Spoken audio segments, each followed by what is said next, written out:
Hello दोस्तों, good morning to all of you. कैसे हैं आप सब लोग और कैसी चल रही है आप लोगों की जीत की तैयारी। दोस्तों, आज हम लोग बात करेंगे हमारी इंडियन इकोनॉमी के इम्पोर्टेंट रेफरेंसेस के बारे में, क्योंकि आप लोग अभी सब लोग अपनी तैयारी शुरू करने वाले हो हमारे आपके प्यारे से यूट्यूब चैनल सेमिकॉन क्लासेस पर। 27 ऑफ फरवरी से आपका इंडियन इकोनॉमी का कोर्स स्टार्ट हो रहा है, जो आप लोगों के लिए अवेलेबल रहेगा। हफ्ते में 4 दिन हम लोग वहां पे क्लास देंगे, ट्यूसडे, थर्सडे, सैटरडे और संडे। तो वो तो हमें पढ़ाई स्टार्ट करनी है, लेकिन पढ़ना शुरू करने से पहले आप लोगों को रेफरेंसेस के बारे में मालूम होना चाहिए कि हमें क्या क्या रेफरेंसेस, क्या क्या बुक्स को फॉलो करना है, जिससे कि हमारी तैयारी बहुत अच्छे से अच्छी हो जाए। क्योंकि आप लोग सभी लोग इंडियन इकोनॉमी को तैयार करना चाहते हो, और आपके एग्जाम में भले आप यूपीएससी का एग्जाम दे रहे हो, स्टेट पीसीएस का एग्जाम दे रहे हो, एसएससी का या रेलवे का या इंडियन इकोनॉमिक सर्विसेज का, आप कोई भी एग्जाम दे रहे हो, अगर आपके सिलेबस में इंडियन इकोनॉमी है, अगर आपके सिलेबस में इंडियन इकोनॉमी है, तो आपको गाइस रेफरेंसेस का ध्यान रखना पड़ेगा। तो सबसे पहले जल्दी से बात करते हैं। सबसे पहले फर्स्ट मोस्ट जो गाइस आपको रेफरेंस रहता है, दैट इज एनसीईआरटी। देखो, एनसीईआरटी को हम लोग नेशनल बुक भी कह सकते हैं, क्योंकि एनसीईआरटी जो होती है ना, वो नो डाउट थोड़ी कम होती है, पतली होती है बुक, उसकी छोटा कंटेंट होता है, लेकिन वो एक पैराग्राफ में बहुत सारी बातें कहे जाते हैं। आई नो एनसीईआरटी थोड़ी सी टफ लगती है, समझने में थोड़ी सी मुश्किल होती है, लेकिन अगर आप उसी एक चीज को दो दो तीन तीन बार पढ़ोगे तो आपको शायद वो चीज समझ में आ जाएगी। देखिए, आपको मेरी क्लास तो करनी है, अब मेरी क्लास के साथ में अगर आप एनसीईआरटी कर लेंगे, ध्यान रखना एनसीईआरटी सारी नहीं करनी है इकोनॉमी की, आप मेनली बस 11th क्लास की इंडियन इकोनॉमिक डेवलपमेंट वाली बुक अरेंज कर लीजिएगा। ठीक है, हमारे इंडियन इकोनॉमिक डेवलपमेंट के लिए हमें 11th क्लास की book is more than enough. आप वो प्लीज आप अरेंज कर सकते हैं, आप उसको पढ़ सकते हैं। 12th क्लास की पढ़ने की जरूरत नहीं है, स्टेटिस्टिक्स वाला पोर्शन भी करने की जरूरत नहीं है। 11th क्लास की आपको Indian economic development book arrange करनी है और उसको पढ़ना स्टार्ट कर देना है। बहुत बेसिक से कंसेप्ट है, वो ना आपको शुरुआत करवा देंगे। ठीक है, उसके बाद में गाइज आप अपना अगला स्टेप ले सकते हैं, दैट इज संजीव वर्मा। देखो गाइज, वैसा तो मार्केट में इंडियन इकोनॉमी के लिए बहुत सारी बुक्स हैं। ठीक है, हो सकता है आने वाले समय में हम भी अपनी बुक निकाल दें। ठीक है, आप लोगों को सपोर्ट रहा तो पक्का ऐसा हम लोग करेंगे, बट फिलहाल हम लोग, हमारी कोई बुक नहीं है। तो जो मार्केट में बुक चल रही है, सबसे अच्छी बुक संजीव वर्मा है। ठीक है, संजीव वर्मा सबसे अच्छी बुक अभी चल रही है। थोड़ा सा कंसाइज सिलेबस है इसमें, मतलब चीजें थोड़ी सी कंसाइज फॉर्म में दे रखी हैं, बहुत ज्यादा नहीं होगा आपके लिए। एक बुक और है रमेश सिंह, वो रहने देना, अगर आपके पास वो है तो कोई बात नहीं, लेकिन अगर आप वो नहीं है, कोई बुक लेना चाहते हो, तो आप बेटा संजीव वर्मा ले लीजिएगा। ये आपका स्टैटिक पार्ट बहुत स्ट्रॉन्ग कर देगी। मैं रिपीट करता हूँ, स्टैटिक पार्ट क्या होता है, आप में से बहुत सारे लोगों को शायद ये बात नहीं पता। जैसे एग्रीकल्चर है, एग्रीकल्चर की हिस्ट्री पूरी, ठीक है, एग्रीकल्चर में क्या क्या चीजें होती हैं, क्रॉप कितने प्रकार की होती है, उसमें शेयर क्रॉपिंग किस प्रकार से रहता है, कितना रेंट, किसान कितना रेंट देता है, कौन टेनेंट होता है, कौन फार्मर होता है ना। ये स्टैटिक पार्ट है।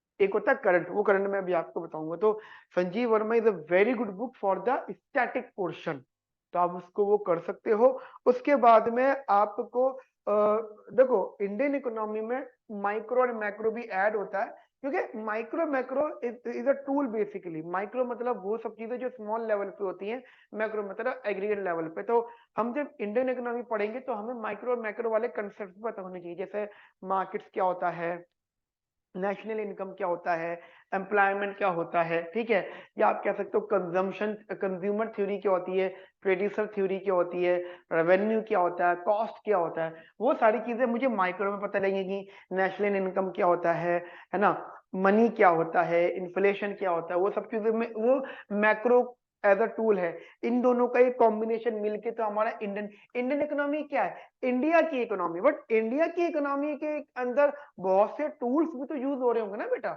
तो वो टूल्स आपको यहाँ यहाँ मिलेगा, माइक्रो और मैक्रो के कंसेप्ट में। तो आप ये दोनों बुक्स भी जरूर करना। इसके लिए मेरा सजेशन ये रहेगा, that is Tamil Nadu education board.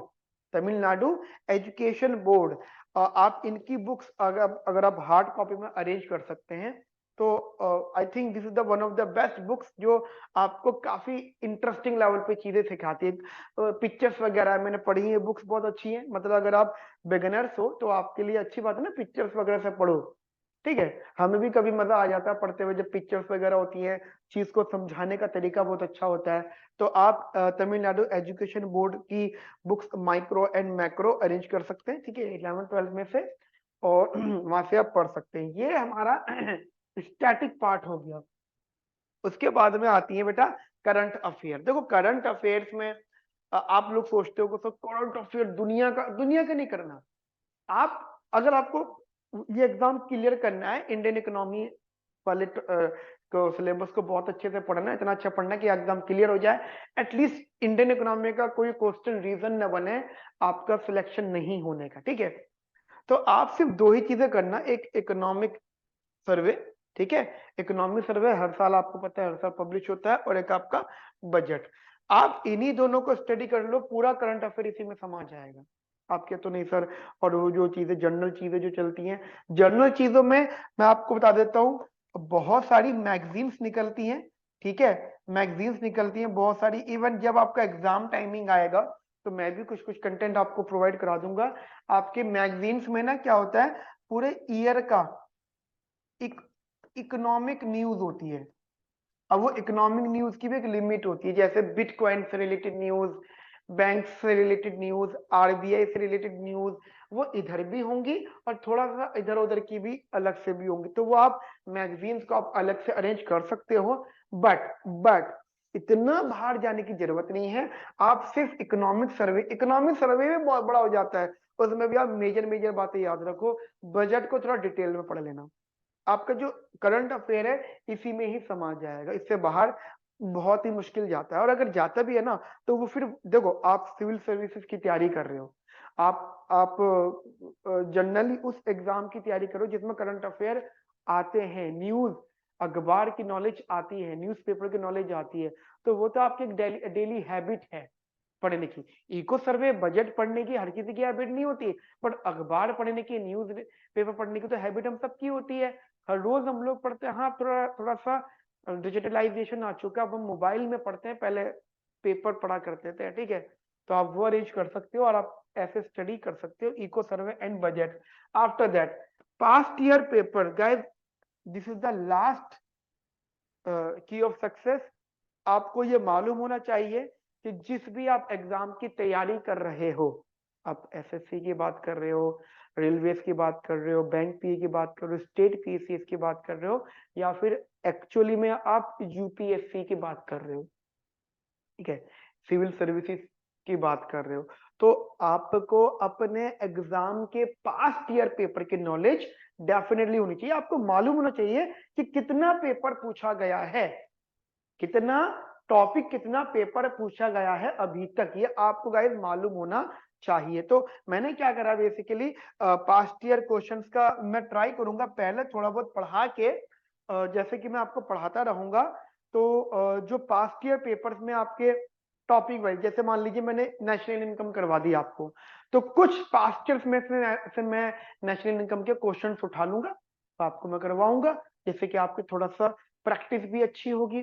मान लीजिए मैंने आपको आरबीआई का टॉपिक करा दिया, तो फिर आरबीआई से रिलेटेड कुछ पास्ट ईयर क्वेश्चन उठा लेंगे, वो हम लोग वहां पे डिस्कस कर लेंगे। ठीक है, तो ये एक पूरा पैटर्न है, आपको ये इंपॉर्टेंट रेफरेंसेस हैं, ये फॉलो करने हैं अगर आप अपनी तैयारी बहुत अच्छी करना चाहते हो। तो उसके अलावा जुड़े रहिए साथ में हमारे। 27 फरवरी से क्लास स्टार्ट हो जाएगी, यूट्यूब पे रहेंगी, सारी की सारी आप लोगों के लिए रहेंगी।